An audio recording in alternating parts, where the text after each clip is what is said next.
선생님 반갑습니다. 시험 잘 보셨나 봐요? 그건 아니에요? 왜인지 모르겠네. 자, 아무튼 힘드셨죠, 그죠? 시험 보는 거 힘들어. 저도 잘 알고요. 그래서 시험 보느라 수고 많이 하셨고, 그 다음에 우리가 8개월 동안 같이 공부했잖아요, 그죠? 그래서 이제는 요정의 미를 거둘 단계, 그리고 여러분들 노력한 결과가 헛되이 되면 안 되잖아요, 그죠? 그래서 추수 잘 하시기를 부탁을 드리겠습니다. 그럼에도 불구하고 오늘 이제 시험 보셨는데 일단 생각보다는 내가 노력한 것에 비해서는 좀 결과가 조금 아쉽다라고 느끼는 사람들도 있을 거예요, 그죠? 그래서 그 이유가요, 제가 이런 비유를 많이 들은 편이야. 그러니까 열심히 공부한 걸 제가 폄하할 생각은 없습니다. 열심히 공부했는데 그 결과가 바로바로 나오지 않을 때가 있어요. 그러니까 이게 모의고사 우리 6회를 보잖아요. 그 사이에 여러분들이 좀 그 결과가 좀 터지기를 한번 기대를 해볼게요. 그러니까 소위 말해서 제가 그래서 항상 강조하는 게, 자, 요거야. 내가 준비된 멘트가 이거거든요.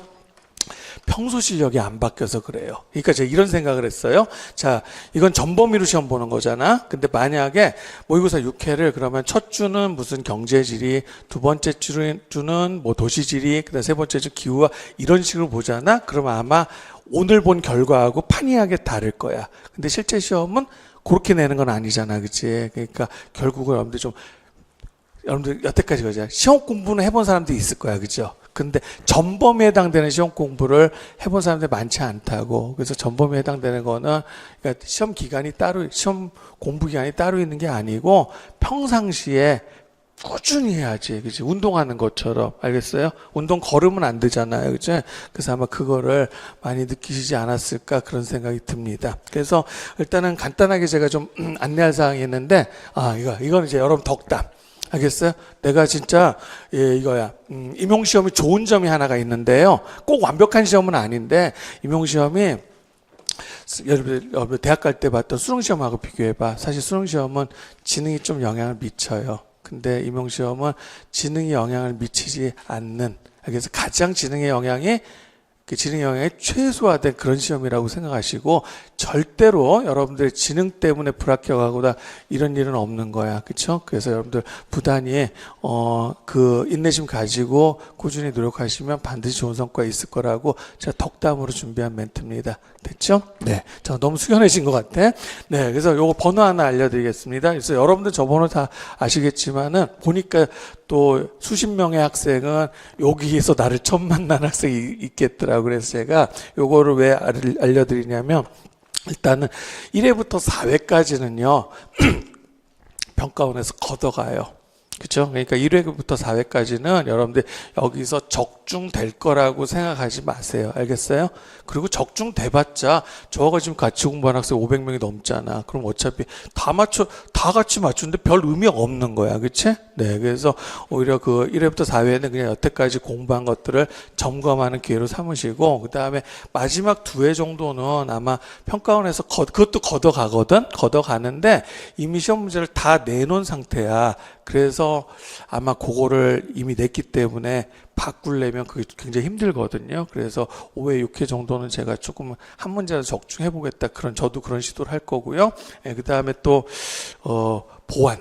그래서 특히 마지막 6회라든가, 그래서 제가 6회 하고 나서도요 한 번 더 드리려고 그래요. 물론 이거는 채점은 불가하겠지, 그치? 그래서 혹시라도 빠진 주제가 있다 그러면 제가 7회 모의고사에서 요거는 이제 문항수도요 꼭 23문항 안 맞출 거야. 더 줄 수도 있어요. 그렇죠? 그러면 요거를 전달할 방법은 제가 보안 생각해야 된다 했잖아. 그래서 자료실에 올려드리기 좀 그렇고 그냥 카톡으로 드릴게요. 그랬을 때 저는 여러분의 정보를 몰라요. 그러니까 저하고 같이 공부한 학생들 인원수를 제가 아는데 저하고 지금 연락을 하는 학생은 다는 아니거든. 그러니까 전체적으로 그러니까 한 60% 정도는 저한테 연락을 주셨는데 나머지 40% 학생은 누가 수강하는지 모르거든요. 그러니까 그래도 혹시 모르는 거 아니에요, 그렇죠? 그래서 저한테 연락을 주시면 제가 문제를 드리기 위해서. 그리고 아직 카톡 퀴즈 또 몇 번 남았지, 8번 아직 남았지, 그지?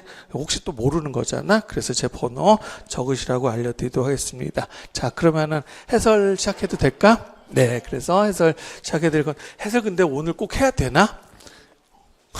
제가 왜냐면 해설 준비를 해봤는데 오늘 거는 정말 해설할 거리가 없다라고 많이 느꼈어요. 네, 왜 그래요, 반응들이? 그냥 자책하는 거지.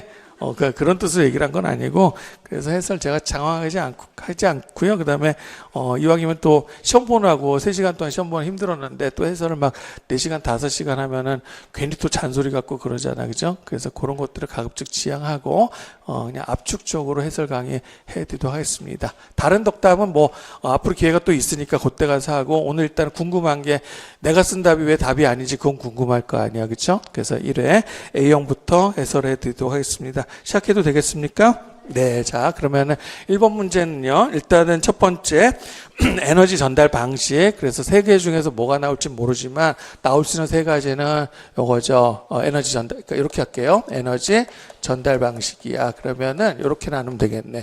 매개체가 있는 경우. 그 다음 매개체가 없는 경우, 이렇게 되죠. 그럼 매개체가 있는 경우 2가지가 얘가 전도하고, 대류가 되겠죠. 그렇죠? 그래서 전도의 경우에는 매개체가 이동하는 게 아니지. 그치? 그러니까 얘하고 얘 비교하면은 어느 게 열의 전달률 효과적인 거야? 대류가 좀 더 효과적인 거죠. 그래서 얘는 고체죠. 대체로. 그 중에 그래도 금속이 열의 전도성이 좀 더 좋은 거지. 그치? 네. 그 다음에 대류는 대체로 액체나 기체인 경우. 그렇죠? 그래서 대류의 경우에는 매개체가 이동하면서 열의 이동이 발생하는 거잖아. 그치? 열을 가진 매개체 이동하면서 열의 이동이 발생하는 거고, 그러면은 얘는 뭡니까? 그냥 물질을 통한 열의 이동이 되는 거지. 근데 그런 것이 전혀 필요 없어요. 그래서 그게 바로 복사가 되는 거지. 전달 매개체 자체가 없는 거. 됐나? 네. 그래서 조용하네. 설마 복사도 틀려서 그런 거야? 그래서 기억, 복사. 이거 틀리면 죄송한 말씀인데 붙기 어려운 거야. 이거 점수 주려는 문제고요. 자, 그 다음에 대항 복사를 통해서 전달되는 전자기파들의 종류야. 그러면 기본적으로 여기에 보면 여러 가지가 나와 있어. 감마선, X선 등등등인데 보통 3가지 얘기하는 게 자외선, 그 다음 적외선, 사실 그 사이에 가시광선이 되겠죠. 그죠? 그래서 가시광선 우리 눈에 보이잖아. 그래서 보이게 되는 이유에 대해서 설명한 거지. 이것이 전부 가시광선이 대기에 흡수가 된다고 생각해보세요. 그럼 우리는 어떻게 본다고? 대기를 항상 밤과 같이 어두운 상태로 인지하게 된다 이거잖아. 그치? 그래서 그거를 뭐라고? 그 용어를 대기에 흡수되지 않고 투과되는 전자기파 파장 범위를 대기의 창이라고 하는 거예요. 알겠어요? 그래서 저는 요거는 솔직히 한 50% 정도 예상했거든. 그래서 제가 아까 여러분들 시험 볼 때 살짝 봤더니 대략 그 정도가 되더라고. 알겠어요? 근데 요거 대기의 창 같은 경우에는 요거는 그렇게 어려운 용어가 아니야. 그래서 물론 저도 고민했죠. 그냥 요거 3개 중에서 2개 할까 하다가 그래도 이게 여러분의 실력 점검 그런 그 성격도 있지만은 이걸 통해서 그래도 하나라도 더 알아갔으면 좋겠다 그런 심정으로 출제를 한 겁니다. 됐습니까? 네. 그러면은 첫 번째 문제 해설되셨죠? 네. 자, 2번째가 있습니다. 얘는 혼나야 돼요. 왜냐하면 이거 바로 직전 수업에서 우리 실전 문제 풀이 때요. 마지막 부분이 뭐였죠? 제일 마지막 날이 교과교육론이었고 그 바로 직전이 GIS 지도학 제가 해드렸잖아. 그치? 그래서 내가 예고를 했었거든요. 기본적으로. 그럼 2번째 건 이거야. 우리의 GIS 다루는 거. 지도학이나 GIS, 특히 GIS 다루는 그 현상도 우리가 보통 이렇게 얘기하잖아. 그래서 대상물이죠. GIS 대상물. 공간 사상이라고 하는 거잖아요. 안 그래요? 그러면 공간 사상은 크게 2가지로 나눌 수 있는 거지. 각자 따로 노는 거죠. 그죠? 그래서 그런 거를 이산적 객체 내지는 이산적 데이터. 그죠? 보통 그래서 이산적 객체라고 부르는 거예요. 첫 번째 거의 답. 요거를 기억 안 쓴 건 상관없어. 그죠? 오브젝트를 번역을 뭐로 하는 개체로 번역해도 상관없는 거잖아. 그래서 목소리 반응이 없어. 야, 웃지도 않고 사람 되게 민망하게. 평상시에 너네 왜 이렇게 긴장한 건데? 예, 그래서 이산적 객체라 해도 되고 요거 이산적 객체라고 해도 상관없습니다. 그 다음에 2번째가 연속적인 필드가 되겠죠. 그래서 요게 힌트가 이미 요게 사실 주어졌어요. 요게 이렇게 하나 숨겨놨어요. 그죠? 그 다음에 여기서 필드 이렇게 숨겨놨잖아. 그래서 사실 밑에 힌트가 살짝 주어진 거야. 어떻게 보면 이것도 문해력이 되는 거고 요것만 해결하면 되지. 그리고 결국 공간사상의 종류에 따라서 처리 방법이 달라지는 거 하다못해 우리 통계지도 만들 때도요. 자, 통계지도 종류가 5개, 전묘도 있어요. 전묘도, 등치선도, 유선도, 단계구분도, 도형편도 하기 전에 공간 사상이 무엇인지에 따라서 우리가 선택하는 지도가 달라지는 거잖아요. 그치? 그걸 먼저 봐야 되겠지? 그러면은, 자, 단계 구분도를 보통 만든다 이거야. 그러면은, 이것들 중에서 어느 게 단계 구분도에 적절해요? 위쪽이 단계 구분도에 적절하지. 그치? 그래서 얘는 단계 구분도라든가, 아니면, 점묘도도, 점지도, 여기에 해당이 되겠네. 그죠? 그 다음에 대표적으로, 이런 공간 사상을 우리가 만약 통계지도 만들어 그러면 등치선도가 될 거 아닙니까? 알아들어? 그러니까 여러분들 보면 항상 내가 강조하는 게 이거잖아요. 여러분들 다 알아듣는 말이다. 나무를 보기 전에 숲을 봐야 된다고 그렇게 강조하거든요. 딱 숲만 냈어요, 내가. 지하에서 첫 번째 해야 될 게 뭐야? 애가부터 확인하라 그랬지, 그치? 그리고 내가 아마 일주일 안 됐을걸? 이번 주 월요일 날 아니었어요? 예, 그치. 월요일 날 내가 2개를 언급해서 여러분들 따라하라고 시켰을걸? 기억 안 납니까? 따라해. 자, 다시, 그러면 그날을 떠올려 보자고. 자, 따라해. 이산적 객체, 연속적 필드, 기억나, 안 나? 기억나죠? 거짓말, 자꾸 왜 이래? 오늘 수업을 왜 자꾸 방해하는 건데? 기억나지? 예, 그래. 그래서 이거는 여기다 옆에다 체크해놔. 반성. 알았어요? 네, 그래서 결국, 정답률이 중요한 게 아니야. 제일 해야 될 거는 해야 되는 거야. 알아듣겠습니까? 그래서 GIS 공부하면 어떤 GIS 책을, 자, GIS 종류는 사실 우리 지역에서만 GIS 책 내는 거 아니잖아. GIS 분야가 많은 학문에서 하고 있단 말이야. 그럼 GIS 책을 사. 어떤 건지 모르겠지만, 그럼 거의 10쪽 이내의 이야기가 나올 거야. 제일 앞부분에 이 이야기부터 나와요. 공간 사상의 성격에 대해서. 알았어요? 네, 다시 한번 공간 사상은 크게 2가지로 나누는 거야. 그렇지? 하나가 이산적 객체, 그다음 하나가 연속적 필드로. 됐죠? 네. 자, 그러면은 3번으로 넘어가도록 하겠습니다. 3번도요, 또 제가, 자, 핑거를 낼까, 아니면 펜핸드를 낼까, 아니면 회랑을 낼까, 아니면 협장지를 낼까 하다가 뭐를 낸 거야? 그냥 숲을 낸 거야. 그쵸? 네. 그러니까 스님들 봐요. 이거는 아래 거는 알맹이는 아는데 이거를 못 쓰다 그러면 그거는 선생님들의 공부 습관에 분명히 문제가 있는 거니까 다시 한번 점검을 해 주셔야 돼요. 설명할 필요 없죠? 그래서 촉수지대입니다. 그래서 촉수지대의 종류 특에 핑거나 펜핸들 사실 구분해도 되고 안 해도 상관없어. 그래서 핑거 펜핸들, 회랑, 협장지 내지 스트립이라고 하죠. 그죠? 그래서 이미 기출문제에서 나왔던 게 어디야? 아프가니스탄 완충 지역이 출제가 된 적이 있었습니다. 그쵸? 와칸 협장지라고 하는 데죠. 그 다음에 2번째 밑으로 내려갑니다. 그래서 요거 이레덴트즘이야. 이탈리아 말에서 온 거야. 그래서 뭐라고 했냐면 자국계 주민들의 생활 지역을 탈환하려는 그러니까 자국의 영토 회복 운동이 되는 거죠. 그죠? 그래서 요건 이레덴트즘이 되는데 거기에 대표적인 사례를 내가 뭘 얘기했냐면 여기까지는 아마 이레덴트즘이 먼저 나오겠죠. 그래서 그 사례로 이거 언급한 적이 있어. 그래서 2차 대전 일으키기 전에 일단은 히틀러가 뭐부터 했어요? 2차 대전의 시작은 히틀러가 폴란드를 침공한 거야. 그게 아마 요쯤 될 거야. 오늘의 역사 한번 이따 해볼래? 그래서 오늘 9월 1일이죠. 오늘 일어난 날이 우리나라한테 비극적인 사건 하나 있다.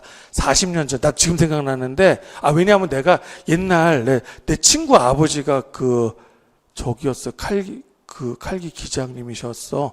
그래서 옛날에 소련의 만행이죠. 그죠? 예. 그래서 007기 격추사건이 아마 오늘인가 그런 기억이 나고, 그 다음에 하나가 2차 대전 아마 발생일이 오늘인가 내일인가 아마 그럴 거야. 1939년 9월 1일인가 그 정도로 알고 있어요. 그래서 공식적으로는 폴란드 침공인데, 근데 그 전에 38년도에 먼저 체코를 합병하죠. 그죠? 그래서 체코 합병의 구실로 얘기한 거지. 그래서 체코 보헤미안 지역에 우리 독일계 주민들이 이렇게 많이 사는 당연히 우리 거 돼야 되지 않느냐 이런 거가 되죠. 그렇죠? 네. 그 다음에 요즘에 어딥니까? 우크라이나 사태를 보면 요거 이제 러시아식으로 얘기해 그러니까 루스키. 그다음 뭐라 그래요? 요거를 루스키 밀이라고 한다 그랬지, 그렇지? 그래서 러시아 세계, 러시아 평화. 근데 사람들이 그래서 요거를 아주 비판 많이 하잖아. 루스키미르 사실 나쁜 뜻은 아니거든. 러시아 세계, 러시아 평화 이런 뜻인데 너네는 그럼 그게 전쟁이냐 뭐 이런 거지. 그래서 루스키미라는 용어가 나올 때는 언론에서 나올 때는 예전에 2014년도에도 우크라이나 있었고 그다음 그 전에 2008년도인가 남오세티아 침공 사건 그렇죠? 그래서 러시아는 그렇게 침공해놓고 자기 구실은 뭐야? 그러니까 일종의 영토회복 운동이잖아. 구실은 루스키밀이라고 주장을 하는 거지, 그치? 그래서 레벤스라움, 루스키밀, 그 다음에 여기 이레젠트. 자, 미안해. 발음이 꼬였네. 이레덴티즘. 그래서 하나의 그냥 세트로 같이 공부를 해주시면 좋을 것 같아요. 됐나요? 네, 물론 얘네까지 내는 거는 조금 쉽지는 않아. 근데 이레덴티즘까지는 개론서대 많이 언급이 된 거니까 해두셔야 된다라고 말씀을 드리겠습니다. 넘겨도 돼요? 네, 그러면 3번 문제 됐고, 설마 촉수들은 아마 안 틀렸을 것 같고, 그 다음에 요것도요. 이거 진짜 혼나야 됩니다. 계속 혼나네. 미안. 근데 혼나야 되는 거 맞죠? 그죠? 그래서 여기 자, 생각해보세요. 이 문제를 내가 낼 때 네 그러면은 선생님 입장에서 생각을 해봐. 내가 여러분들 괴롭히려고 이 문제를 냈을까? 그죠? 답 확인해볼까? 절대 그런 거 아니지. 여기에서 답으로 나온 용어를 모르는 사람이 이 중에 한 명이라도 있을까요? 아니죠. 수업 시간에 이거 아마 몇 번쯤 내가 강의를 하면서 이 용어가 몇 번쯤 나왔을까? 8개월 동안 하면서 100번? 100번까지 몰라도 최소한 2, 30번은 나왔을 거라 생각이 들어. 그래서 자, 이렇게 자, 분업의 종류를 둘로 쪼개보자고. 그래서 하나가 기술적 분업이고요. 하나는 사회적 분업이죠. 그쵸? 사실은 자, 기술적 분업으로 수행하는 공정과 사회적 분업으로 수행하는 공정이 같을 수도 있어. 그렇죠? 근데 그거를 같은 공정인데 기술적 분업이라고 한다 그러면 그냥 한 기업 내에서 그죠? 공정의 분업을 얘기를 하는 걸 거야. 그치? 그런데, 자, 같은, 공정 과정인데, 이걸 기술적 분업을 사회적 분업으로 만들 수도 있는 거고, 거꾸로 사회적 분업을 기술적 분업으로 만들 수도 있다 그랬잖아. 그래서 사회적 분업 관계였던 것을 기술적 분업 관계로 바꾸는 거, 요걸 뭐라고 표현하면 돼요? 얘는 수직적 통합이라고 하면 되죠, 얘는. 맞죠?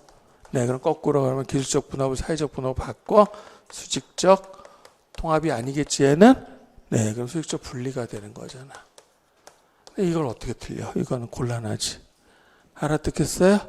가장 쉽게 가르쳐준 거 맞지, 그지? 근데 여러분 보면은 자 이거야. 수학분리 분명히 알고 있었어. 근데 여러분은 항상 어떤 식으로 공부를 하면 자 핵심 기능을 제외한 주변 기능을 외주화하는 것. 그렇게만 한다고. 그러면 안 되는 거죠. 그러면 문맹되는 거라 그랬잖아. 여기에 지금 그 말이 다 들어와 있는 거죠. 야, 얘들 오늘 왜 그러? 너네 약 먹었냐? 왜 대답을 하네?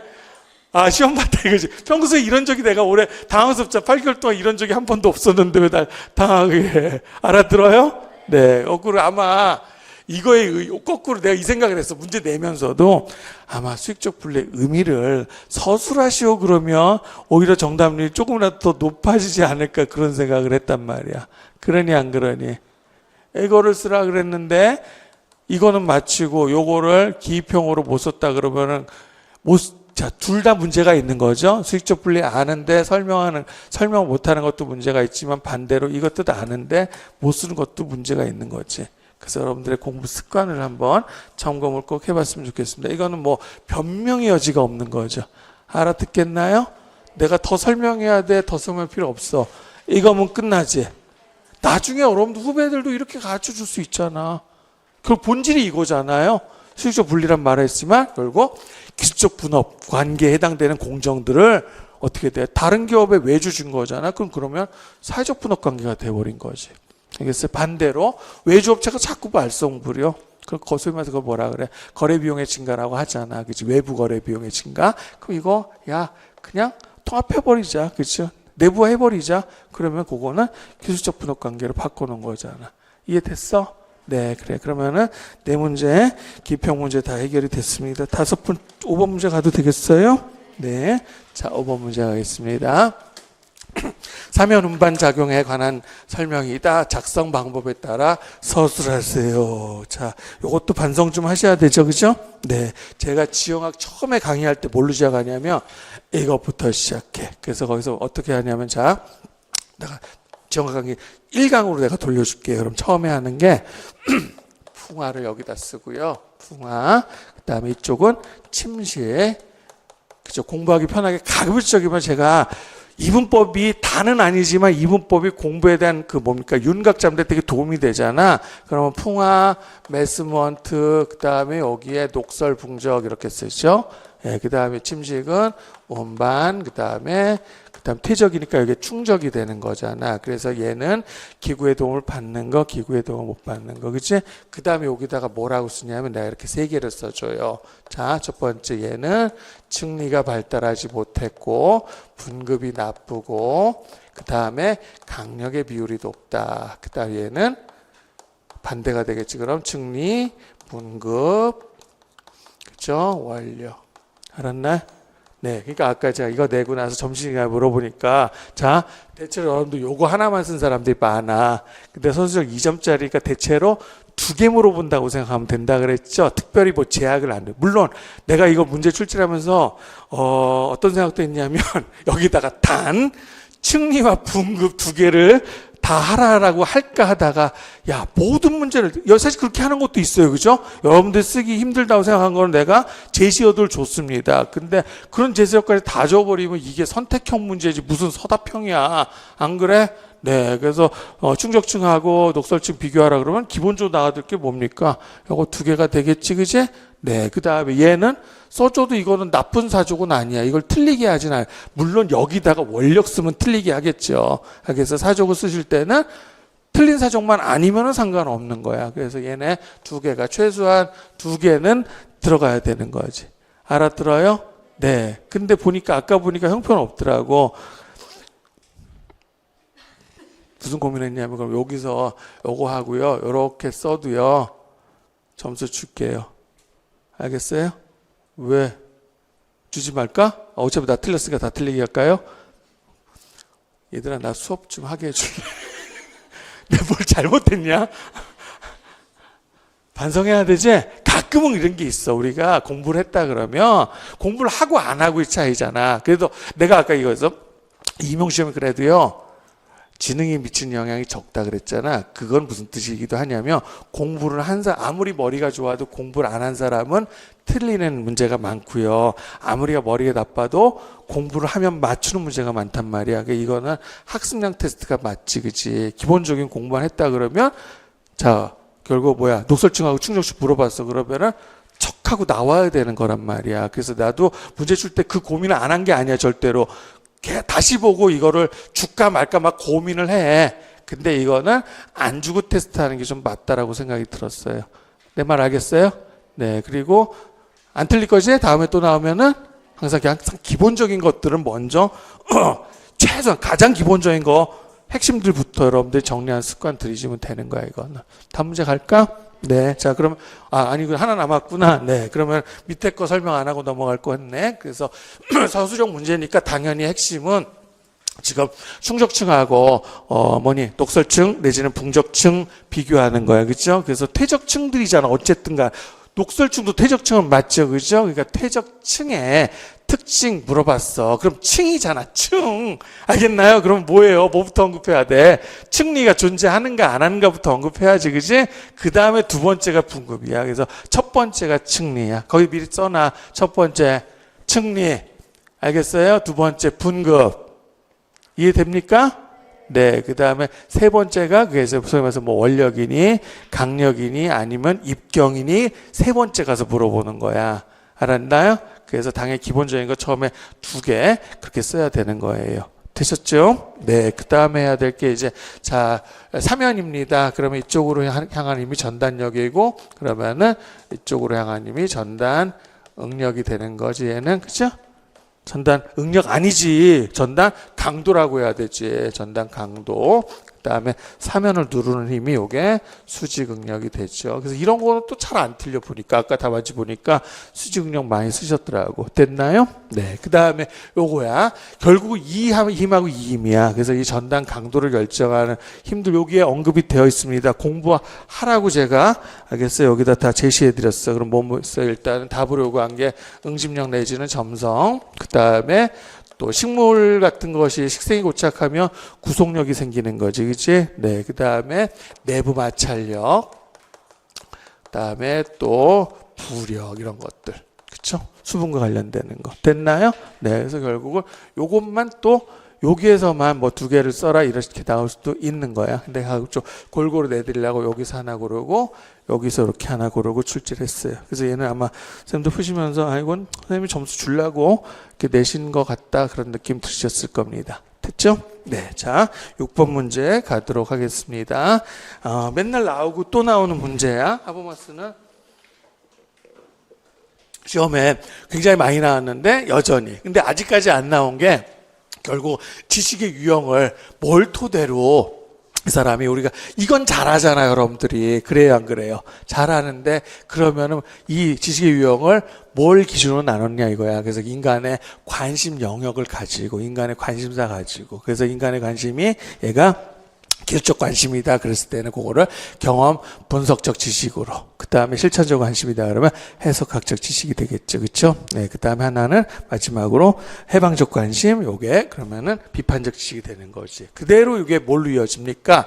지리교육 패러다임으로 이어지죠. 그죠? 그래서 첫 번째가 실증주의 패러다임, 두 번째가 인간주의 패러다임, 그 다음에 세 번째가 그러면 구조주의 패러다임 이렇게 되죠. 그 다음에 이제 여기하고 또 출제 가능한 게 뭐냐면 각각의 관심사야 내지는 패러다임과 관련된 선호되는 지리교수 방법이 되겠죠. 그러면은 첫 번째 여기에 해당되는 그런 학습법은 뭐가 돼요? 공간학습이라든가 아니면 탐구학습 계열들. 여기는 그러면은 장소학습이 되고 여기는 환경학습, 그치? 그래서 하버마스 아직 안 나온 부분이 인간의 관심사 부분이야. 되셨어요? 네. 그 다음에 그러면 밑으로 내려갑니다. 그래서 사회비판 지리교육에 대해서 제시가 돼 있고요. 그래서 이거는 둘 다 비판했잖아. 그래서 실증주의 어떻게 비판했어? 한마디로 영혼이 없다라고 비판했는데 그걸 답으로 쓰면 안 된다 그랬지. 그치? 그걸 다른 식으로 바꿔. 그러니까 공간과학이잖아요. 그러니까 얘는 법칙성이라든가 원리에만 치중했어. 그러니까 아예 사회 문제 자체를 관심을 안 뒀어. 그래서 영혼이 없다. 아, 너는 진짜 심장이 없냐? 이런 비판이 있을 수 있는 거 아니야. 그치? 네. 그 다음에 두 번째 인간주의는 사회 문제를 자체의 개인적, 그러니까 뭐야, 결국 학생의 경험에 비추어서잖아. 그러니까 개인적 차원에서만 접근한다는 문제점이 있다라고 비판한 겁니다. 되셨어요? 네, 그러면은 6번 문제도 다 됐네요. 다음 문제 갑니다. 네, 7번 문제 보세요. 내가 여러분들 답 잘 쓰게 해주려고 얼마나 노력했는지 보이시죠? 대답도 안 하네. 여기 봅시다. 작성 방법. 답 다 줬어. 어떻게 그걸 못 쓸 수가 있어, 그치? 네, 그래서 자, 도시에 기반을 둔 지역의 기업 및 엘리트 집단, 이런 사람들을 성장연합이라고 하는 거잖아, 그쵸? 그래서, 그러면은 결국 여기에, 즉, 이 엘리트 집단, 이에 바탕을 둔 그런 정책 결정, 그러면 기본적으로 그런 거를 우리가 친기업적인 정책 결정, 또 친기업적인 예산 집행이라 하잖아, 그치? 그래서 그 성장연합이라는 게 무조건 꼭 신자유주의하고만 연결되는 건 아닌데 대체로 신자유주의하고 좀 같이 가는 측면은 있는 거지. 옛날에도 있었어요. 그러니까 좀 성장연합이라 하지만 이거를 옛날식 표현하면 압력단체라고 보통 표현해도 상관없는 거 아닙니까? 안 그래? 네, 그렇게 되면 그것의 문제점을 제시된 용어를 사용해서 설명하라 그랬습니다. 그러면은 첫 번째 도시공간 뭐만 살만 붙이면 되겠네, 그죠? 도시공간이 바람직하게 나타난다고 하겠어요? 도시공간에 왜곡이 나타난다 하겠죠, 그죠? 됐나? 예. 그다음 두 번째 공공서비스는 약화야 강화야? 공공서비스 약화지, 그지? 구체적으로 설명한다 그러면 결국 시장을 통한 공공서비스 조달 내지는 시장을 통한 집합적 소비재의 공급 이렇게 되는 거죠. 공공서비스의 아웃소싱이라고도 얘기를 하잖아요. 그죠? 네. 그 다음에 세 번째가 복지정책은 쇠퇴, 축소, 감축 이렇게 써주면 되겠지. 그지? 됐고 빈부격차는 심화된다 이거 아닙니까? 됐어? 네. 잘 썼지, 그지? 네, 그래서 점수 주려는 문제로 출제를 한 거고요. 그 다음에 여기 보면 그것도 해줘야 돼. 중간에 신소유 정치에 자 중간에 빠진 게 레짐 이론이죠. 도시체제론. 그래서 레짐 이론 설명하라는 건 뭡니까? 자 기본적으로 민주주의잖아요. 그럼 민주주의는 선거를 통해서 시민들이 참여하고 그 다음에 정부를 통제할 수 있잖아. 그렇기 때문에 관료들이 공익을 완전히 무시한 그런 의사결정을 내리기는 어렵다. 그래서 관료들이 항상 친기업적인 의사결정만 내리는 건 아니다 이거죠. 그래서 각 나라들이 또는 각 지역이 처한 도시 체제의 성격에 따라서 정책 방향은 강하게 나타난다 이런 뜻이 되는 거야. 알겠어요? 크게 비교하면 선진과 개도국의 도시체 성격이 다르다 이거죠. 그렇죠? 이해되나? 네. 그러면 그렇게 하시면 되겠고, 그 다음에 이제 요걸 2점으로 제가 배점을 했을걸요. 그래서 관리주의하고 기업가지 이것도 그냥 다 빼고요. 아주 기본적인 것만 출제를 했습니다. 그래서 이렇게 해둘게. 그럼 비교를 해보자. 첫 번째, 그럼 이데올로기 뭐 쓰면 돼요? 얘는 사회민주주의 쓰면 되죠. 사회민주의. 그 다음에 요거는 신자유주의 이렇게 쓰면 되고, 다른 식으로 표현하면 요거를 복지국가 이데올로기라고도 하죠. 그죠? 그 다음에 그거에 적용되는 말은 뭐야? 근로복지국가가 되겠네. 됐나? 네. 그 다음에 이제 금융체제입니다. 그래서 요거는 재정주의 내지 재정정책 보통 이렇게 얘기야. 그러니까 소위 말해서 경기가 만약에 안 좋고 경기가 좋을 때가 있을 거 아니야. 그지? 그 경기가 안 좋았을 때 재정주의라는 건 어떤 정책을 쓰는 겁니까? 얘는 일자리를 늘려주는 정책을 펴는 거를 재정주의로 하는 거야. 일자리 늘리려면 정부가 대규모 토목사업 벌이지? 예, 그러면 일자리 창출이 가능한 거잖아. 알겠나? 네. 근데 신자유주의 정부는 내가 그러니까 요거 요즘에 내년에 예산을 안 늘린다 하더라고. 예, 그래서 뭐냐면 우리 대통령님이 이런 것 같아요. 뭘 자기가 처음 보잖아? 처음 보면 그걸 너무, 그러니까 그걸 떠벌리시는 걸 너무 좋아하신 것 같아. 예를 들면, 카르텔이라는 용어를 처음 아신 것 같아, 느낌에. 막 애들이 그러거든. 뭐 용어 하나 배우면 막 그것만 주구장창 쓰거든요. 이 정도 얘기해도 되지? 나 잡혀갈까봐? 일단 오늘 뭐 그 대령님이 먼저 잡혀가셨어. 해병대 대령이 진짜 누가 좀 너무 어이없는 것 같아. 그래서 대표적으로 이제 뭐였냐면 뭐였더라? 뭐 하나 사건이 있었는데 그거 우리 황당했던 게 이거잖아. 앞으로는 휴대폰을 켜면 거기에 애플리케이션인데 그거를 눌러가지고 내가 그걸 통해서 일자리를 구할 수 있다고. 이게 기경제 아니야? 기경제 나온 지가 얼마나 오래. 그러니까 대통령님 딱 그때 아신 거야. 무슨 말인지 알지? 그래서 계속 얘기하시는 거잖아. 그렇죠? 그래서 여러분이 대통령의 학습 능력보다는 좀 그래도 나은 것 같아. 힘들어. 속으로 잡혀가길. 녹화해. 녹화되고 있다 맞아. 안 돼요. 이거 잘 안 돼요. 농담한 거야, 농담. 근데 이게 뭐냐면 이거 신자유주의라고 하더라도요. 잘 봐요. 경기가 안 좋으면 어떻게 하는 거지? 돈을 푸는 거죠. 경기가 좋으면 돈을 이건 하는 거야. 근데 그걸 지금 잘못 하시는 것 같아. 신자유주의라는 게 무조건 그 얘기를 하셨잖아. 앞에 정부가 딱 봤더니 앞에 정부가 막 돈 나서 국고가 바닥나 있어가지고 자기는 돈 아껴 쓰겠다. 경기가 나쁜데 국가가 돈을 아끼면 돼, 안 돼요? 이건 내가 흥분할 수밖에 없는 거야. 무슨 말인지 알겠어요? 뭐가 좋다라는 게 아니라 경기가 나쁘면 국가는 돈을 써야죠. 마이너스가 되든 한이 있어서요. 그렇죠? 경기가 너무 좋으면 돈을 걷어들여야 되는 거지. 그거를 통화주의라고 하는 거야. 그래서 누구 대통령과 좀 친하신 분 있으면 좀 가르쳐 주세요. 알았나요? 그게 그 뜻. 무조건 신자유주의는 돈을 아끼는 게 아니야. 느낌이 좀 그런 느낌이 들죠. 그죠? 요거를 여러분들 마찬가지야. 여러분들 요걸 잘못했다 그러면 대통령님하고 똑같은 사람 되는 거다. 알았나? 네. 그래서 두 개 그러니까 정부를 기업 운영하듯이 하라고 해서 무조건 돈 아끼라 이런 뜻은 아니에요. 알아듣나요? 네, 두 개 됐고, 그 다음에 이제 세 번째 역할입니다. 그럼 소위 말해서 얘는 뭐 공공 서비스 조달이라든가 아니면 집합적 소비재 공급 이런 것들이 되겠지, 그지? 그래서 그를 통해서 결국 어떤 목표야? 이 완전고용의 목표죠. 이걸로 이어지는 거잖아. 그리고 소득 재분배죠, 그렇죠? 이게 이제 복지국가가 추구하고 있는 목표라고 보시면 되고. 그럼 요거는 뭐가 돼? 얘는 외부 투자 유치죠. 저런 거 잘 안 하려고 그러지. 그를 통해서 그러면 도시 성장이라든가 아니면 우리 도시의 경제 이거를 현대 경제 현대라고 표현한 게 좋겠네. 그래서 경제의 현대화를 추구한다. 뭐 이런 식으로 쓰면 되는 거야. 알았나? 네. 그래서 그냥 내가 요거 딱 두 개만 출제를 한 겁니다. 알겠나요? 네. 다음번에는 이렇게 해도 가능한 거니까. 그러니까 분명히 내가 왜 요걸 답으로 냈는지 여러분도 알 거야. 내가 내고 싶은 건 이거야. 근데 이걸 내는 거하고 이걸 내는 거하고 여러분들 답안이 과연 정답률이 같을까요? 그 고민을 한 거예요. 밤새 고민했어요. 아래 거를 내고 그럼 내가 제시어를 좀 더 줄까? 그걸 봤더니 또 위에 거도 제시어 줬는데 아래 거도 제시어 주면 문제가 이상해지잖아. 내 말 알아들어? 네, 여러분 어느 걸 더 열심히 해달라고? 아래 거를 더 열심히 해줘야 되는 거야. 이게 메인이니까 이게 본질이잖아요. 그치? 얘는 일종의 뭐야? 도구, 수단이 되는 거니까. 알아듣습니까? 네. 자, 그러면은 2개 됐어요? 네. 그 다음에 3번째 문제입니다. 조절이론의 문제점이죠. 그래서 여기 힌트가 주어졌어. 일단 얘가 뭐라고 돼 있냐면, 어디 갔냐?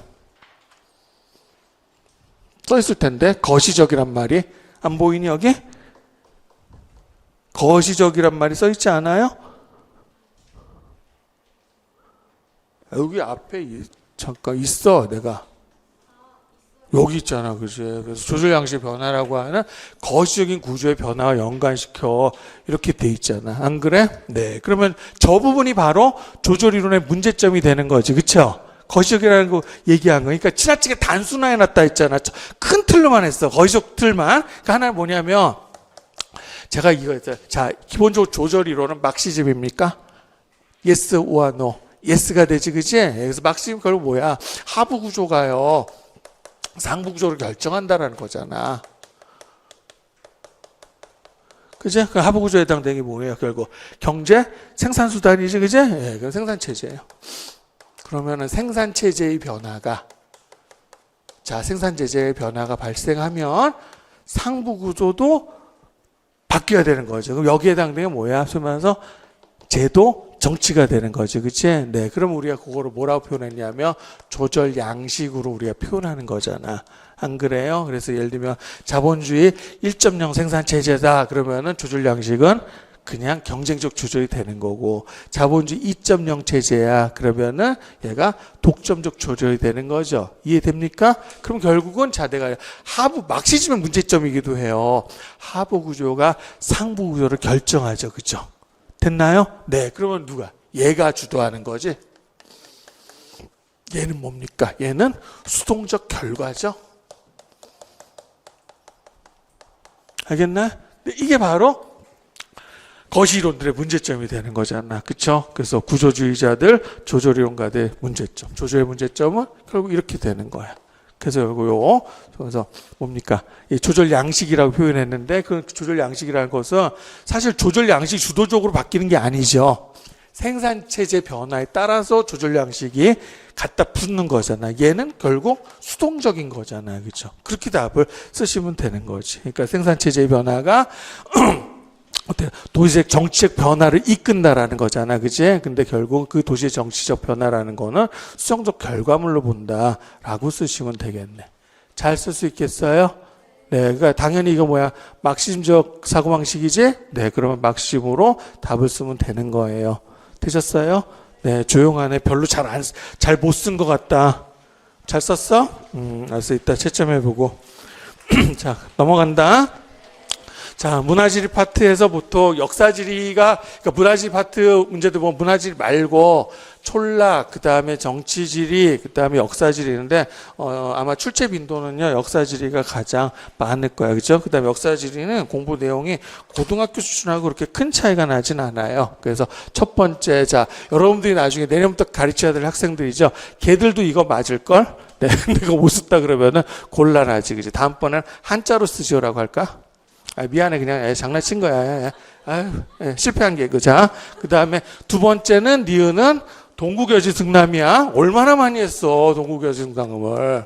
물론 실제 시험 문제에서 세종실록 지지가 답이 될 가능성이 없는 건 아닌데 별 관심사가 아니야. 세종실록 지지보다는 동국여지 승남이 더 의미가 있는 게요. 동국여지 승남은 조선 전기를 대표하는 인문 지서가 된단 말이에요. 얘가. 왜냐하면 세종실록에는 없는 무슨 풍속, 인물 이런 것들이 들어가 있잖아. 그래서 얘가 이제 언제 만드는 거지? 처음에 성종 때 만들어. 그래서 2번 수정을 봤어. 성종 때 한번 수정 보고 연산군 때 한번 수정 보고 그 다음에 중종의 반정이 있었지. 그치? 중종 때 와서 앞에 게 너무 일부 수정하는 거 가지고 얘 워낙 많이 바뀌었으니까 50년이 지나갔거든요. 그죠? 크게 손 봐야 되겠지? 그래서 완전 새 판을 낸 거지. 그래서 그거를 신증 동국여직승낙 하는 것이죠. 이게 아마 1480년대라고 하면은 얘가 한 1530년대 무렵 될까? 50년 정도 차이 나니까. 됐어요? 네. 그래서 니은 두 번째는 동국여직승낙. 해결됐죠? 네. 자, 그러면은 세 번째 가겠습니다. 디귿을요, 아이들 이제 여러분들 택리지 가르쳐 줄 건데, 애들한테도 저 네 가지 가거지 기준, 지리, 생리, 인심, 산수잖아. 그 중에서 애들이 제일 잘 쓰는 게 뭐냐면, 애들은, 고등학생은 이거하고 이거를 오히려 구분 못할 가능성이 있어. 그러나 생리만큼은 워낙 잘 써요, 애들이. 그래서 여러분들도 가르쳐 줄 거야. 먼저 생리의 뜻을 가르쳐 주겠지, 그지? 그럼 생리의 뜻은 뭐야? 생활에 이로움을 주는 곳, 이렇게 가르쳐 줄 거란 말이야. 그게 바로 위치적 특성이 되는 거야.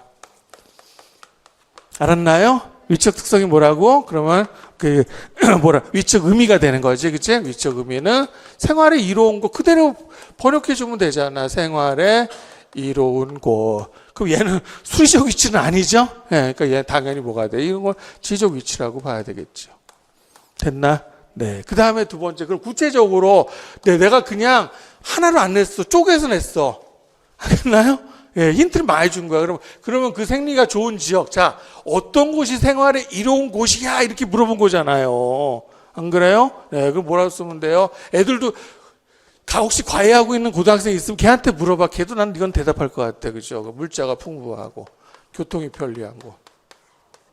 이렇게 할 거 아니야. 그럼 교통이 편리하다는 거 이거, 교육이 편리한 거 들어야 되고. 그렇지. 물자 풍부하려면 기본적으로 농산물이 많이 나는 거죠. 그럼 토지가 뭐 비옥하다. 알았나요? 그리고 아이들을 가르칠 때 어떻게 하냐. 이거 실학이지. 그 실학에 두 학파가 있잖아. 우리가 꼭 역사가 아니래도. 하나가 경세치용학파, 하나가 이용우생학파죠. 그죠? 얘가 중농학파의 입장이 되죠. 중농학파 우리 뭐라 그래? 그걸 경세치용학파라고 하잖아. 맞죠? 특히 그래서 경세치용학파들은 농부들의 삶에 대해서 관심. 그래서 토지제도 뭐 계약해야 된다. 대표가 누구야? 정약용 선생이지, 그죠? 안 그래요? 네. 그 다음에, 그럼 여기에 해당돼, 우리 박씨 둘 나오죠, 그죠? 뭐 박제가 뭐 배우잖아. 그쪽에 이용우생학파. 한마디 이용우생학파는 뭐 주장한 거니? 이거. 상공업 촉진해야 된다. 나라 잘 살려면. 여기는 농업이 중요하다. 이렇게 되는 거잖아. 알아듣나요? 택리지가 이게 현대적으로도 의미가 있으려면 우리 조상들이 이렇게 위대했다라고 얘기를 해야 되는 거란 말이에요. 굉장히 똑똑하신 거잖아. 가장 공부할 게 많은 게 4개 중에서 뭐야? 생리가 가장 공부할 거 많잖아. 그러니까 생리가 출제하기가 제일 용이하지. 나올 거 뻔히 아는데 못 쓰면 반성하고 있지 지가? 내가 아까 살짝 봤어. 이거 제대로 쓴 사람, 아니, 이거 점수 주려고 낸 거지. 이걸 여러분들 생각해봐. 답안지 보면, 내가 이거 여러분들 괴롭히려고 낸 거예요? 아닌 것 같아요. 절대 그런 거 여러분들 쓸 수 없는 어려운 말이 거기에 하나라도 들어갔습니까? 하나도 들어가지 않았어요. 그죠? 소위 말해서 관념적 언어를 내가 아예 안 썼어. 물자가 풍부한 곳이 어디 관념이 들어가? 그죠? 교육이 편리한 거 또는 교통이 편리한 거 관념성은 전혀 없는 거잖아. 이것도 못 쓰면 이건 좀 곤란한 거 아니야. 그치? 알겠니? 반성해야 돼? 네. 그래. 그러면은 자, 일단 요것 말고도요. 택리지 출제될 거 많아. 그래서 택리지가 몇 부로 구성돼 있죠? 내가 전에도 이거 안 읽어본 거야. 에밀 몇 부작이냐 물어보면 여러분 한 번도 대답 제대로 못 듣다고. 그래서 택리지가 4부로 구성돼 있지 얘가? 네. 그래서 첫 번째 1부가 3인 총론이죠. 얘가 말 그대로 총론이야, 사실은. 그래서 얘가 서문이지, 얘가 서문. 알겠어요? 네. 그 다음에 본론에 해당되는 게 2개지. 그래서 본론에 해당되는 게 팔도 총론, 복고 총론이야. 그래서 뭐가 먼저 나온 거야? 지지가 먼저 나왔네. 그리고 얘는 개통지리가 되지. 알겠어? 그 다음 말 그대로 마지막엔 그냥 총론이야. 따라해봐. 그냥 총론. 얘는 그냥 결론이야. 이렇게 돼 있는 거야. 알아듣나요? 네, 그러니까 결국 이렇게 4부로 구성되어 있는데 내면은 계속 요거 2개만 물어보는 거라고. 팔도총론, 복고총론. 알아들어요? 네, 그러면은 여기 지금 가거지 4가지 나왔는데 지리는 뭘 뜻하는 거야? 그러면 지리는 자연적 입지를 뜻하는 거죠. 네, 그러면은 생리는요 생활에 이로운 곳이니까 이거는 경제적인 거야. 경제적 입지가 되는 거지. 그 다음에 인심은요. 사실 인심을 낼 가능성 없는데 인심 때문에 욕을 제일 많이 처먹었어요. 알겠어요? 얘네 여기에 당색 당파가 들어갔거든. 알겠나? 어떤 동네 평안도 보고 인심 좋다 그래서 나쁘다 그랬어. 나쁘다 그랬잖아. 그치? 그것 때문에 욕먹는 거고. 완전 주관이 많이. 인심은 누가 봐도 객관적이지 않지. 그치? 아니면 뭐 전국에 전부 다 인심 좋다 그래야 될 거 아니야. 근데 인심을 썼으면 어떤 데 인심이 좋고 어떤 데 인심이 나쁘다라고 얘기할 수밖에 없거든. 그럼 그거 가지고 당연히 욕을 먹을 수밖에 없죠. 만약에 이중환 씨가 미안해 이중환 씨라 그래서 무슨 우리 장관 후보 지명받거나 이러면 청문회 이제 탈락하는 거지, 그치? 이것 때문에 너 일배충이냐 막 이런 식으로 욕 먹을 거 아닙니까? 됐나요? 네, 그 다음에 산수는 말 그대로 산천의 아름다움 표현한 거야. 알아듣나? 네, 그래서 결국 낸다 그러면은 지리가 맨 앞에 있긴 한데 지리하고 생리. 사실 두 번째는 생리가 출제되기가 훨씬 더 용이한 거죠. 되셨죠? 네, 그래요. 그러면은 제가 목이 말라졌는데 잠깐만 칠판 한 번만 지우고 갈게. 네, 계속해도 되겠어요? 네, 9번 문제가 있습니다. 기후 문제네요. 자, 이걸 안 넘겼네. 9번 문제. 그래서 해양순환에 관한 내용이다 이렇게 돼 있는데 일단은 그 얘기를 해둘게. 이제 지도학 문제니, 지도학이란다. 소리. 10번이 지도학이죠. 네. 오늘 수업 다시 하고 싶네. 마음에 안 들어도 내가. 그래서 자, 그거 이제 기후학인데 기후학이 이제 트렌드 경향이 많이 바뀌었어요. 그래서 이제 전통적인 출제 경향은 뭐였냐면 과거에는 특정 지역의 기후 특징이 제시가 돼. 그러면은 이걸 통해서 보통 기후 요인 추론해봐라 이런 식의 문제가 많았거든. 근데 요즘에는 개별적인 기후 특징에 대해서는 큰 관심이 없는 것 같아요. 출제자들이. 그래서 거시적인 기후 시스템에다 초점을. 어떻게 보면은 예전에는 개별적으로 뭐 바람의 이름들도 다 알고 그래야 됐는데 요즘에는 거의 잘 안 내잖아, 그죠? 그러니까 거시적인 기후 시스템이 핵심이라고 보시면 돼서 큰 거 위주로 출제가 될 거라고 생각하시면 좋을 것 같습니다. 알겠죠? 네, 그러면은 자 대표적으로 큰 거, 그럼 기후 요인과 관련된 것들은 큰 거 두 개가 있잖아. 그래서 하나가 대기대순환 체계고요, 하나가 해양순환 체계란 말이야. 사실 공부할 게 더 줄어든 거야. 두 개만 하면 돼. 무슨 말인지 알겠죠? 네. 그리고 거기에다가 나머지 하나 추가하면은 요즘에 이제 뜨고 있는 기후변화란 말이야. 그래서 결국 그렇게 세 개가 핵심이 되는 거라고. 그래서 어떻게 보면 기후학이라는 게 원래 범위가 좁은 건 아닌데 여러분들이 공부량으로 봤을 때는 실제로 지형학 공부하는 거에 반도 안 걸리죠. 똑같이 10점이라도, 그치? 네. 그래서, 대기대순환, 결국, 이제 여기서도 대기대순환하고 해양순환 같이 또 출제하는 방법도 있잖아. 그래서 해양순환에 엘니뇨를 냈다 그러면은 대기순환, 지금 워커순환 물어본 거죠? 네. 그러니까 하는, 대기대순환은 결국 기업 시소, 그 다음에 해양순환 엘니뇨라 그러면 그거 합해서 또 엔소라고도 하는 거 아닙니까? 알겠죠? 네. 그리고 또 부수적인 내용도 보면은 우리 그 각종 대상지수 관련된 것들이 있지, 그치? 예를 들어 뭐 북극 진동이다, 그죠? 북대서양 진동이다, 뭐 로스위파다, 극소용돌이다, 말 그대로 대상지수, 이제 동서지수란 뜻이야. 대상서 약하면은 상대적으로 북극 진동이나 북대서양 진동은 음의 단계가 되는 거잖아, 그치? 그래서 그런 거 이미 공부 많이 했으니까 나는 어렵지 않을 거라고 이렇게 생각이 들어요. 그래서 얘도 제가 볼 때는 오히려 다른 것보다 이게 정답이 좀 높지 않았을까 이런 예상을 하거든. 그래서 워낙 또 임팩트 있는 용어죠. 그래서 따뜻한 물을 집적시켜서, 그러니까 한마디로 이 원인은 뭐야? 근본적인 원인은 무역풍 때문에 그렇잖아. 그래서 서태평양에 물이 60cm가 더 높아, 그치? 네, 그럼 여기서 위로 가는 물이 쿠로시오 회로가 되는 거잖아. 그래서 결국 쿠로시오 회로가 지금 뭡니까? 동안 경계로 서한 경계로잖아. 그럼 얘는 서한 경계로라고 할 수 있죠. 서한 경계로 유속이 동안 경계로보다 훨씬 더 빠르잖아요. 그래서 그거를 서한 강화 현상이라 하는 거 다 맞았을 거라 생각이 들고. 됐지? 네. 그 다음에 두 번째 겁니다. 자, 두 번째 밑에 영국의 기상학자 이름, 그죠? 힌트 많이 줬어요. 그래서, 자, 열대 지역에 있어서, 열대에, 그러니까 소위 말해서 대기대순환 치고는 이거 뭐야, 남북간이잖아. 근데 열대 지역만 따졌을 때 대기의 동서순환 체계를 나타내는 거를 우리가 워커순환이라고 하는 거지, 그치? 됐죠? 그래서 일반적일 때는 뭐야? 대항의 서쪽은 저기압이 되는 거야, 고기압이 되는 거야, 저기압이 되는 거고, 대항의 동쪽은 고기압이 되는 시스템이 되잖아, 그쵸? 그래서 워커순환 됐고, 그 다음에 세 번째 거가 있습니다. 자, 엘니뇨 상황이죠, 지금? 네. 아이고, 이거 대실 큰일 났네. 그래서 그럴 수도 있지, 그치? 네. 또 사고가 더 커지고 있습니다. 판서를 못하네? 그럼 좀 이쪽으로 와도 돼? 네, 그러면 지금 뭐야? 엘니뇨 상황이죠? 네, 그럼 엘니뇨 상황이야. 그랬을 때 한쪽 문제에선 여기 서태평양을 물어봤는데 서태평양뿐만 아니라 동태평양 같이 해야 되는 거 아니야. 그래서 서태평양 쪽, 그 다음에 동태평양 쪽. 그랬을 때 주어졌어요. 여기에 조건이. 그래서 수원 어떻게 되는 거야? 그러면은 요 답 맞추는 거지. 수원은 내려가는 거죠. 네. 그 다음에 기압은 올라가야 되는 거지. 네. 그 다음에 자연재해 쓰라 그랬으니까 뭐 쓰면 될까? 산불하고 가뭄 쓰면 되겠죠. 산불, 가뭄 증가하는 거고, 그 다음에 마지막으로 열대성 저기압 줄어드는 거. 이렇게 하면 되죠. 네. 그럼 이걸로 써보세요. 얘는 수온 상승, 기압, 하강이지, 그치? 그럼 여기에 들어갈 걸 뭐라 그래요, 여기를. 이러면 강수량이 증가하는 거잖아, 그치? 그래서 강수량 증가로 인해서 결국 여기가 어떤 폭우 피해가 발생할 수 있는 거고, 그 다음에 하나 더 쓰면은 이제 용승의 약화죠. 용승 약화, 한류성 어족들, 그러니까 한류성 어업의 위축을 가져온다. 이렇게 각각 4개씩 맞춰놓으면 되겠네. 그 이상으로 출제될 가능성은 없는 거나 다름없죠. 그렇죠? 됐나? 네, 그래서 이 문제는 비교적 잘했을 걸로 제가 생각이 들어요. 다음 문제 가겠습니다. 10번 문제. 얘도 점수 주려는 문제, 계속 점수 주려는 문제라고 해서 미안한데요.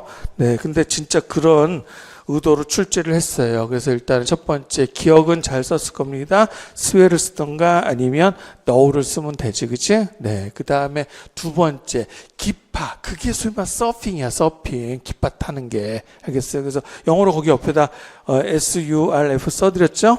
네. 그래서 그 기파. 그럼 기파가 부서진 게 뭡니까? 쇠파라고 하면 돼요. 알겠어요? 기파가 부서진 바람유 쇠파. 해결됐나? 네. 그 다음에 이제 뭐 물어본 거야? 천해파 물어본 거잖아요. 네. 그래서 수심이 얕아지면서 그럼 어떻게 돼요? 파장은, 그죠? 이 파랑의 간격이 좁아질 거 아니야. 그지? 그래서 파장 감소, 파속도 감소고요. 파고는 오히려. 그래야 파고가 올라가야지 우리가 서핑할 수 있는 거 아니야. 그치? 그래서 파고 증가가 되겠네. 그래서 얘는 결국 다 맞췄을 거야. 제가 이거 3개를 출제하면서도 이러면 배점을 이게 2점짜리니까 어떤 거를 0.7점 주고 어떤 걸 0.6점 주는지 고민해야 될 거 아니야. 무슨 말인지 알아요? 네, 근데 제가 그 고민 없이 여러분 3개가 다 맞았을 걸로 그렇게 기대해도 돼요? 대답이 별로 아닌 것 같은데 그렇게 기대하면 안 돼요? 네, 까는 거는 내가 0.6점씩 깎게. 대신에 그럼 3개 다 틀리면 그건 어쩔 수 없이 0.1점 아니고 빵점이다. 그래서 0.7점 뭘 맞췄는지 하나 맞추면 0.7, 2개 맞추면 그죠? 그렇게 해야지. 2개 맞추면 그런 식으로. 알아들어요? 그러니까 하나만 틀리면 1.4점 받는 거고 2개 틀리면 거기서부터 0.7 까야 되겠네. 그치? 알아들어? 예, 그래서 말귀는 알아먹는 학생들이라고 믿겠습니다. 자, 11번 문제 가겠습니다. 반성해야 될 시간 또 왔네요. 내가 이거 뭐 원래 최근에 있었잖아 이거는. 에이, 진짜 너네 이러면 안 돼.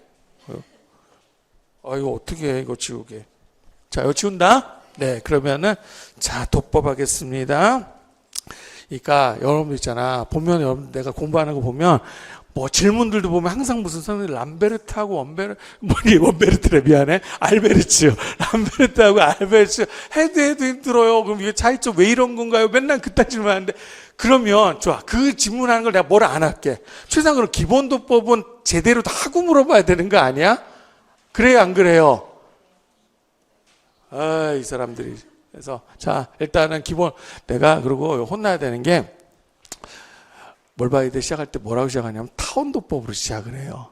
알겠어요? 그래서, 자, 내가 그래서요, 보통 개론서들은 시누소이드가 먼저거든? 근데 나는 뭐부터 가르쳐 주죠? 몰바이드부터 가르쳐 준단 말이야. 그래서 먼저, 이렇게 그려놔.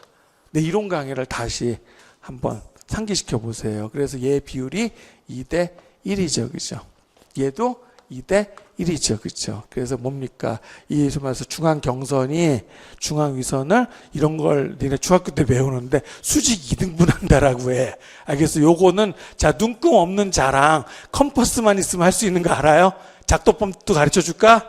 네, 반응이 없네. 그 다음에 뭐 한 거야? 둘레를 타원으로 만든 거잖아 이거. 안 그래? 무슨 말인지 알겠지? 그지? 그래서 일단 공통점은 뭐야? 중앙위선하고 중앙경선은 직교하죠. 그 다음에 중앙위선하고 중앙경선의 비율은 2대 1이잖아요. 됐나요? 조용하네. 알아. 내가 그만할게.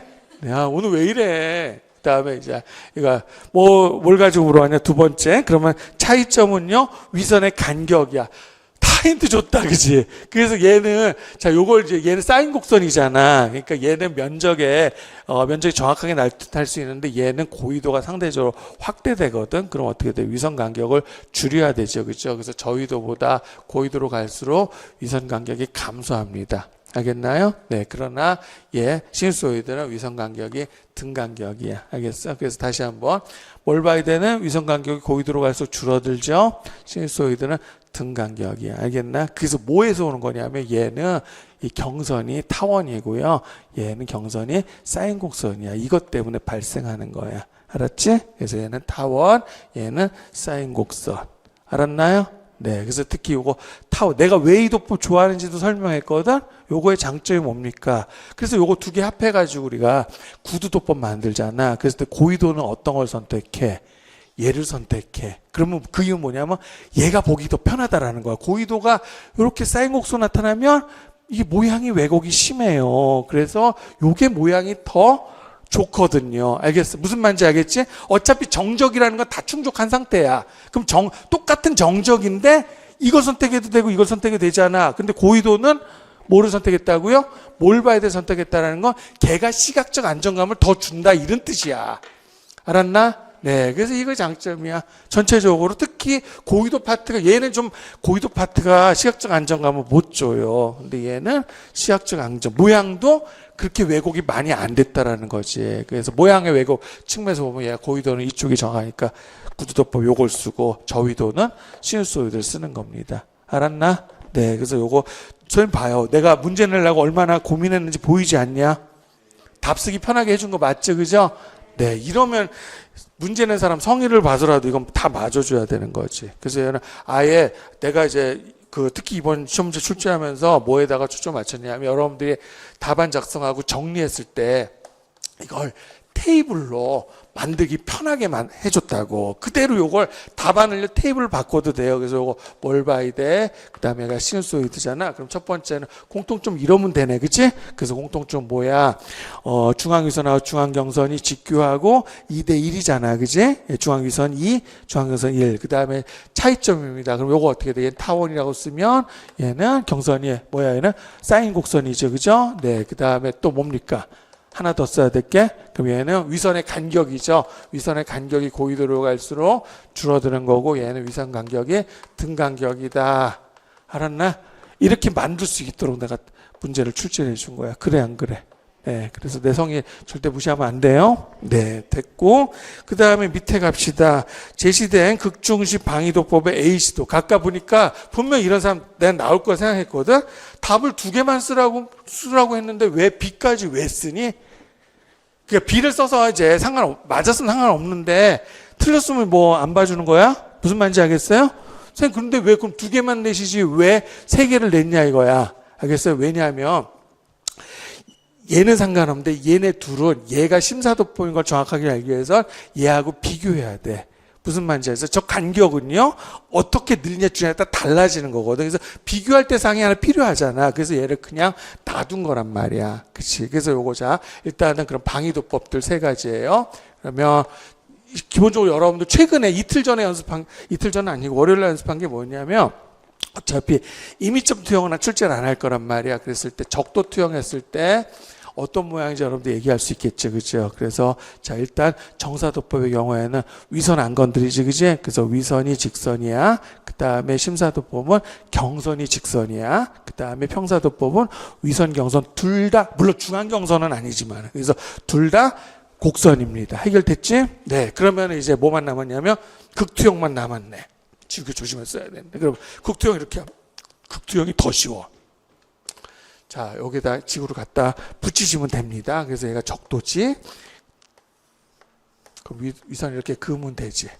알겠어요? 그럼 첫 번째 정사도법이야. 그럼 정사도법은 이렇게 여기서 빛을 투영해서 여기다 갖다 가고 있어. 그럼 얘는 이 자리는 얘 여기 오겠네.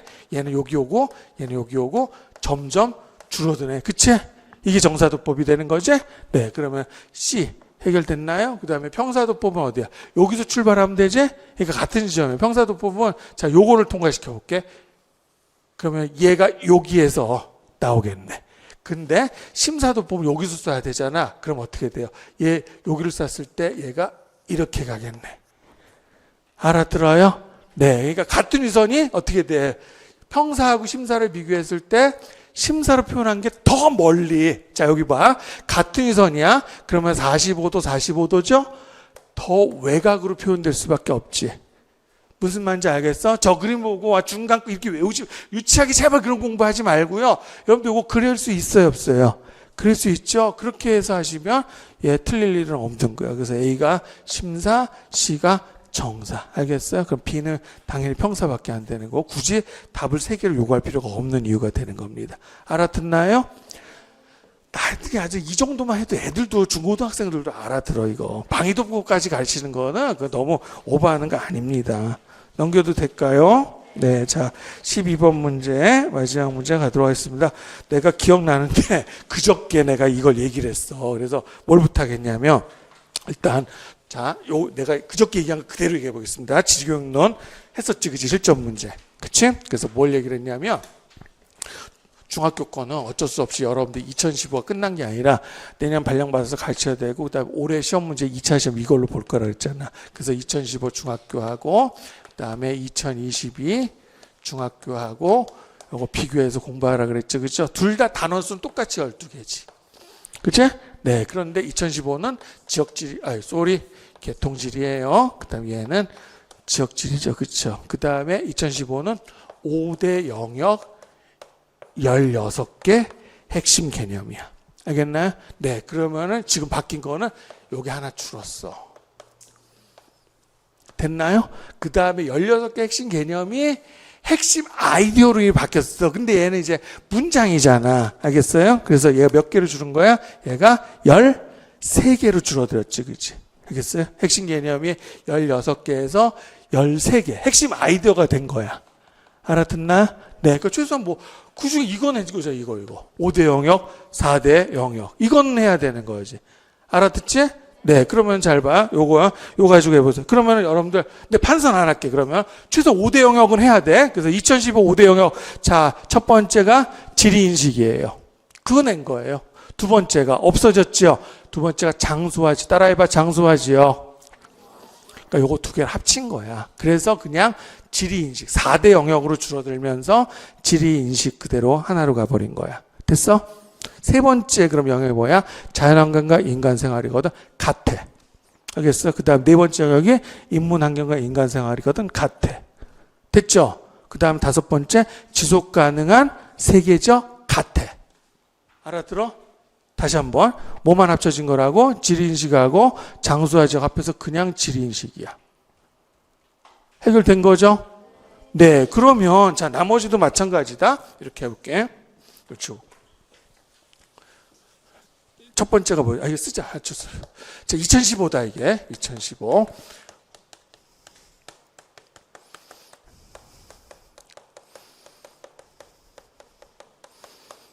이렇게 되지? 그 다음에 앞에만 쓰겠습니다. 이거는 자연 이거지. 뒤에 거 안 써도 되지? 몇 개라고 핵심 개념이? 16개지. 그럼 딱 보이죠? 한 개가 어디다 더 넣어야 되겠네? 어디다 더 넣어야 돼? 알았나? 왜 그러냐면 4개가 뭐냐? 인구.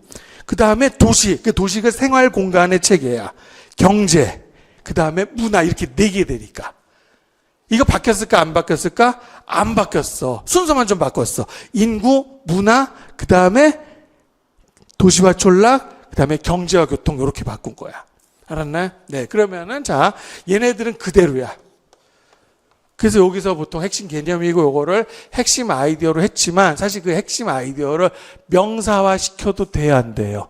명사화 시켜서 그대로 내용 체계표 우리가 2012 개정교육과정 하면은 그 핵심 아이디어 밑에 다시 이런 식으로 해서 요거 자체 이 핵심 아이디어를 요렇게 바꿔놨어요. 알아듣겠어요? 네, 그래. 그러면은 자 이거 얘가 어떻게 됐냐면은 이거 시험 문제 많이 나왔잖아. 그래서 지리인식이 세 가지였죠. 지리적 속성, 그 다음에 공간 분석, 지리사상이었지, 그지? 그 다음에 두 번째 장소와 지역의 장소, 지역, 공간 관계거든. 그거를 이렇게 바꿔놓은 거야. 가만 보니까 아, 장소와 지역이 아예 영역이었잖아. 영역을 하나의 그냥 핵심 개념 내지는 핵심 아이디어 쪽으로 집어넣구나 이거잖아요, 그죠? 이해되나? 그래서 요 특히 다른 건 모르겠는데 요거 두 개 영역이 합해져서 한 개 영역이 됐거든. 그러니까 이거는 확인해야 되는 거야. 그러니까 나머지 거는 비슷해. 나머지 거는 비슷한데 그거를 굳이 차이점을 내는 것 자체가 난 그 말이 안 된다고 생각해요. 무슨 말인지 알겠어요? 어차피 명사로 돼 있던 거 뭐 핵심 아이디어 그거 바꿔놓은 거에 불과한 거잖아. 그래서 핵심 아이디어 서술을 봐. 그렇게 절대로 안 한다고 생각하거든. 그러나 이거는 최소한 해야 되는 거야. 알아듣지? 네, 그래서 첫 번째 질이 인식입니다. 오케이? 네, 그래서 이건 좀 틀렸으면 곤란하다 말씀드리겠고요. 그 다음에 두 번째 거 봅시다. 두 번째 거. 그러면 얘하고 이제 요거잖아, 일단. 이거 쳐야 되겠네. 그래서 기억은 모자이크 3개, 그지? 잘했을 거야, 이거는. 내가 훈련 계속 해달라고 제가 주문을 했었으니까. 됐나? 네. 그 다음에 요겁니다. 자, 2015하고 이거 두 개를 같이 봐야 되는 거죠. 그래서 2015에서는 중학교도 개통, 고등학교도 개통이야. 맞죠? 네. 그 다음에 2022죠. 그래서 이게 가장 큰 변화 중에 하나잖아. 그래서 중학교는 얘가 지역지를 바뀌고, 그죠? 그래서 이렇게 배워요. 교육, 자, 내용 조직을 이렇게 하는 거와 이렇게 하는 거에 각각의 그런 장단점이죠. 이거 굳이 장점 하나만 얘기하면 이거 뭡니까, 이거? 단점 뭡니까?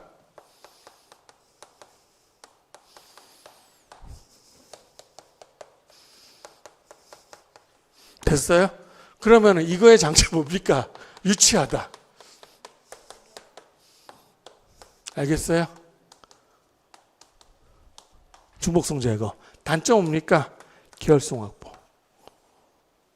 알았니? 내가 그저께 얘기했지. 그걸 뭐라 그랬지? 에이씨, 문제 하나 가르쳐 줘 버렸네. 다시 낼까?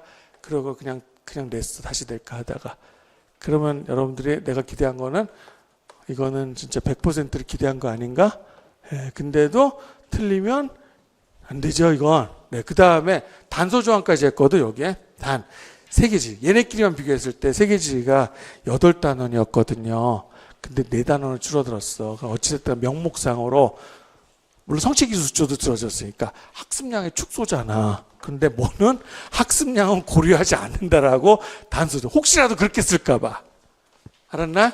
그 다음 중학교는 어차피 단원 12개죠. 그러니까 이거는 학습량의 축소로 보기 좀 어렵지, 그지? 어차피 성취 기준도 38개 그대로잖아. 알겠어요? 네, 그러면 결국 이거하고 이거 뒤집는 거잖아. 어려워요, 이게?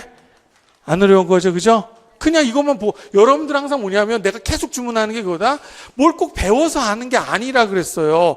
보고 답하면 되는데 보고 답하지 못하면 그게 더 큰 문제란 말이야. 그냥 안 가르쳐줘도요. 아예 안 배웠다 하시는 거예요. 우리 지교육론 자체를 몰라. 근데 여러분들 어떤 과목이요. 이렇게 조직이 돼 있어. 중학교와 고등학교. 그럼 또 뭐하러 똑같은 걸 또 배워? 이런 생각 들지 않겠니? 됐나요? 네. 그러나 얘는 좀 어떻게 돼? 같은 내용이지만 조금 덜 어려운 걸로. 그치? 그 다음에 얘는 뭐야? 얘는 심하겠지. 이거지. 안 그래요? 얘는 기본 내용이고, 얘는 심하겠지. 기본에서 심화로 가는 거 뭐라 그래? 그걸 계열성의 원리라고 하는 거잖아. 그걸 다른 말로 나선형 교육과정이라 하는 거잖아. 그쵸? 아래 거는요, 그거 상관없잖아. 이거 보면 누구든 이렇게 얘기를 할 수 있지 않을까? 그치? 요렇게 배열하면 하면 장점이 지식의 구조잖아, 그게. 그죠? 계열성 확보라는 장점이 있어요. 그러나 누가 봐도 야, 그럼 같은 내용 2번 배우는 거 아니냐? 그죠? 그럼 뒤집었어. 그럼 이거 문제점 있다. 그러면 어떻게 돼? 그래 이거 왜 이렇게 바꿨을까? 야, 뭘 같은 거를 2번 배워. 중학교는 그럼 지역지리 가고 고등학교는 개통지리 하지. 알겠어요? 단점은 중학교 교과와 고등학교 교과에 이게 안 되는 거 아니야. 계열성 확보가. 알아듣니? 많이 반성해야 되는 거 맞습니다. 왜냐면 이건 답을 준 거야, 이미. 이걸 보고 답하라 그러는데, 보고 나는 제일 못 참는 게, 여러분들 어떤 지식을 용어를 몰라서 까먹어서 못 썼어. 그 연습하면 되거든? 근데 이런 것들은 잘 안 늘더라고. 그러니까 공부 습관이요 20몇 년 굳어져 버린 거야. 뭘 꼭 배운 건 내가 아까 얘기했잖아. 평소 실력이라는 게 바로 그런 뜻이야. 여러분들이 범위를 좁혀놓잖아. 시험 범위 10쪽에서 60쪽이다 그러면 그것만 하는 거야. 그것만. 그거에 습관이 들은 거야. 그래서 거기서 나와 있는 것만 맞추고 안 나오는 거. 그냥 맞추는 게 있는 거예요. 그래서 제가 수능시험이 나름 장점이 있다 그랬잖아. 수능시험 장점이 뭐냐면 뭘 꼭 배워야 푸는 거 아니야. 여러분들 고등학교 때 그런 적 없었나? 여러분들 지선택이고 여러분 친구 중에 지선택이 아닌데 기분 나쁘게 지선택도 안 한 새끼가 더 잘 푸는 경우 없어요? 인정하기 싫지만 있지 그런 경우. 그런 거란 말이야. 이거를 자 우리 여러분 지리 전공하셨죠? 지리 전공하지 않은 사람한테 이거를 보고 이 문제점 제시해봐. 장점과 단점 얘기하라. 맞추면 어떡할 거냐고. 지리 배웠다고 이거 맞추고 안 배웠다고 못 맞추는 거 아니지? 오늘 모의고사 첫 번째 봤는데 내가 가장 중요한 말을 하고 싶거든요. 이거 제일 반성을 하셨으면 좋겠어요. 보고 답하는 거, 찾아 써서 답하는 거에 문제가 있다면 여러분 그거는 뭐냐면 내가 잘못 가르쳐서 그런 건 아니야. 그래서 그거를 여러분들이 공부 습관에 변화를 줘야 되는데 자꾸 그냥 원래 하던 거를 자꾸 여러분 고집을 피워. 여러분들 모르게 자꾸 원래 방법을 고수하는 그런 경향이 있거든요. 그걸 깨주세요. 그래야 클래스가 바뀌는 거야. 내가 아까 오늘 평소 실력 얘기했잖아. 평소 실력 바뀌어야 되는 거 필요성 느끼십니까? 그러려면 여러분들이 공부 습관을 바꿔줘야 돼. 앞으로 2달 반 남았지만 그 기간에라도 여러분들이 꼭 변화가 생기기를 바라면서 일단 A형 해설을 여기서 마치겠고요. 예, 마치려니까 집에 가야 될 것 같다. 그치? 근데 비용도 남았어. 비용도 해설해 줄게.